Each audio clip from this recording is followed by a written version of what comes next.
अथर्ववेद में कहा गया है कि ईश्वर भक्ति से प्राणी अपने कर्म अनुसार मोक्ष और मृत्यु अर्थात सुख दुख पाते हैं। वही ईश्वर शक्ति समस्त जगत में व्यापक है। जितेंद्रिय विचारशील पुरुष उस शक्ति का अनुभव करते हुए सदा अच्छे शुभ कर्म करने में प्रवृत्त रहते हैं। सभी देव दिव्य गुणों वाले, मनुष्य मननशील, असुर बुद्धिमान, पितर पालन करने वाले और ऋषि सूक्ष्मदर्शी लोग आदि में जो भी प्राणी है उन सब में ईश्वर व्यापक है और ये सभी श्रेष्ठजन उसे सर्वत्र व्यापक देखते हैं। हमारे किए हुए फल उस समय मिलते हैं जब देश, काल, निमित्त और साधन इन चारों का मेल होता है। कर्म स्वयं ही अपना फल धारण किए हुए होता है और सही समय, स्थान तथा साधन के उपस्थित होने पर जीवात्मा को उनका फल मिलता रहता है। जिस प्रकार संसार में मनुष्य को अच्छे कार्यों हेतु पुरस्कार तथा बुरे कार्यों हेतु दंड का विधान करने हेतु जज होते हैं, जो निर्णय करते हैं वैसे ही जीवात्मा के कर्मों का फल देने का कार्य ईश्वर करता है।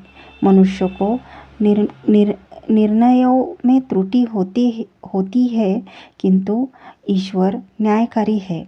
जिसने जब जितनी मात्रा में जैसा कर्म किया है उसे वैसा ही उतनी ही मात्रा में वैसा ही फल भी मिलता है। अब वो फल कब, कहाँ, कैसे तथा कितना मिलेगा यह ईश्वर का कार्य है, अतः पूर्णतः वही जानता है। कर भला होगा भला, अंत भले का भला। आज सब कुछ है तेरा, कल का है किसको पता। जैसा कोई बीज है बोता वैसे ही चढ़ती बेल यहाँ। कैसा राजा कौन भिखारी, सब कर्मों का खेल यहाँ। अब इस कर्मफल व्यवस्था पर प्रश्न खड़ा करते हुए मुस्लिम तथा ईसाई लोग कहते हैं कि अगला जन्म होता ही नहीं है, अतः यह कर्मफल व्यवस्था की सभी बातें झूठी है। मैं दो बड़े ही सुंदर उदाहरणों के द्वारा इनका उत्तर दूंगा। पहली घटना है महान क्रांतिवीर सावरकर जी से जुड़ी हुई। I got today a communication from the government saying that the decision of the court that my 2 sentences shall run consecutively was final, and the government saw no reason to alter it. A gentleman had come to me personally to report the contents of the communique, adopting its technical language.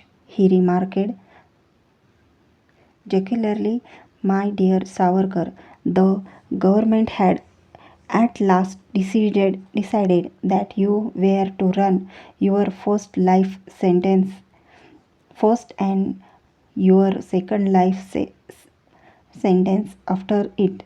That is, you have to take a second life to run it full."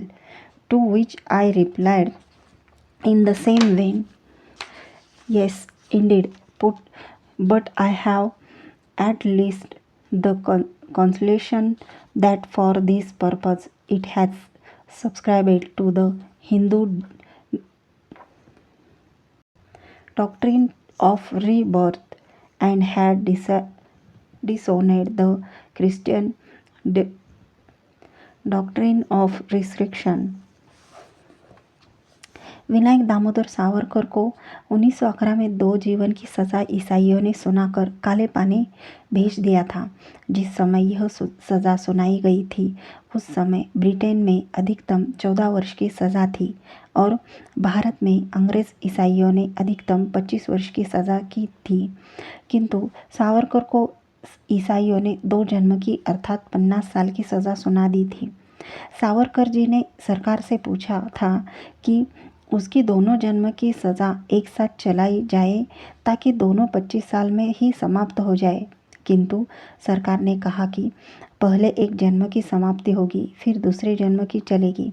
सरकार का यह निर्णय सुनाते हुए एक ईसाई अधिकारी ने मजाकिया अंदाज में सावरकर से कहा कि तुमको अपनी सज़ा पूरी करने के लिए दूसरा जन्म लेना होगा। सावरकर ने इसका उत्तर देते हुए कहा कि बिल्कुल सही, किंतु मेरे पास तुम्हारे लिए सांत्वना है कि तुमने मुझे लंबी सज़ा देने हेतु हिंदुओं के पुनर्जन्म के सिद्धांत को अपना लिया है और ईसाइयों के पुनरुत्थान के सिद्धांत को अस्वीकार कर दिया है। वास्तव में ईसाइयों और मुस्लिमों में यह मान्यता है कि प्रलय के समय अर्थात कयामत के दिन सभी मुर्दों को जीवित किया जाएगा और उनका हिसाब किताब किया जाएगा। ये और बात है कि वह प्रलय और कयामत कब होगी यह किसी को नहीं पता है। इसीलिए ये लोग मुर्दों को जलाते नहीं हैं बल्कि दफनाते हैं ताकि शरीर कयामत तक ठीक ठाक रहे। आज सभी जान गए हैं कि शरीर को भले ही लकड़ी अथवा लोहे में बंद करके दबाया जाए, वह कुछ ही वर्षों में नष्ट हो जाता है। भूमि के सूक्ष्मजीवी तथा अन्य भौगोलिक परिस्थिति उसे समाप्त कर देती है। जब शरीर ही नहीं बचेगा तो इनका भगवान कयामत के दिन हिसाब किताब किसका करेगा। अब यदि ये लोग कहेंगे कि हिसाब किताब आत्मा का होगा तो इनको वैदिक धर्म की मान्यता को पूर्ण रूप से स्वीकार करना होगा। संसार 1,96,8,53,121 वर्ष से चला आ रहा है और करोड़ों वर्ष तक आगे भी चलेगा। मुस्लिम तथा ईसाई कहते हैं कि मरने के बाद आत्मा करोड़ों वर्ष तक कयामत के दिन तक धरती में गड़ी रहेगी। अब एक आत्मा को एक बार जन्म मिलेगा और फिर कयामत तक इंतज़ार करना होगा, तो यह मूर्खता का सिद्धांत है।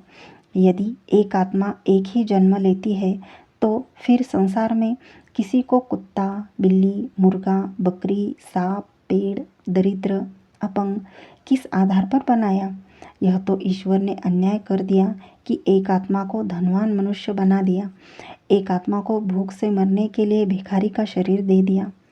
जब इन आत्माओं ने पहले कोई कर्म किए ही नहीं थे तो इनको जन्म किस आधार पर मिला। अतः मुस्लिम तथा ईसाइयों की मान्यताओं पर अनेकों ऐसे प्रश्न खड़े होते हैं जिनका उत्तर ना धर्म के आधार पर मिल सकता है और ना ही विज्ञान के आधार पर मिल सकता है। वास्तव में पुनर्जन्म का सिद्धांत पूर्णतः वैज्ञानिक और न्यायकारी है। जो लोग यह कहते हैं कि पुनर्जन्म नहीं होता है वो संसार में चल रही घटनाओं की जानकारी नहीं रखते हैं। प्रत्येक देश में सैकड़ों ऐसी घटनाएं होती हैं। किसी 5-6 वर्ष के बच्चे को अपने पुराने जीवन के स्थान, माता पिता, घर आदि की याद आ जाती है। न्यूज़ चैनल पर ऐसे कई बच्चों की वीडियो तक दिखाई जा चुकी है। लगभग 5-6 घटनाओं का तो स्वयं मुझे पता है। हरियाणा के जिंद जिले में एक बच्चे ने 2.5 साल की आयु में अपने पिछले जन्म की सभी बातें बताई तो घर तथा गांव वाले आश्चर्य में पड़ गए थे। संसार में इस प्रकार की घटनाएं अपने आप नहीं होती, बल्कि ईश्वर इनके द्वारा लोगों को समझाना चाहता है कि पुनर्जन्म होता है। अतः पाप कर्म मत करो क्योंकि उनका फल आपको ही मिलना है। कुछ लोग कह सकते हैं कि सब मनुष्यों को पिछले जन्मों का याद क्यों नहीं रहता है। थोड़ा बुद्धिपूर्वक सोचना, यदि सबको पिछले जन्मों का पता चल जाएगा तो क्या ये संसार चल पाएगा? बिल्कुल नहीं, क्योंकि सभी पिछले जन्म के सगे संबंधियों के कारण कोई भी वर्तमान जीवन जी नहीं पाएगा।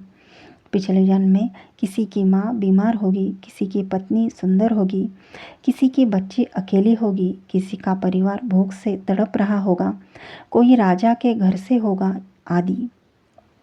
संसार में सर्वत्र अव्यवस्था फैल जाएगी। वैसे भी मनुष्य का सामर्थ्य तो यह स्मरण रखने का भी नहीं है कि 10 दिन पहले प्रातः 10:10 पर वह क्या कर रहा था। आप पहले ही समझ चुके हैं कि मनुष्य अल्पज्ञ है, सर्वज्ञ तो केवल ईश्वर ही है।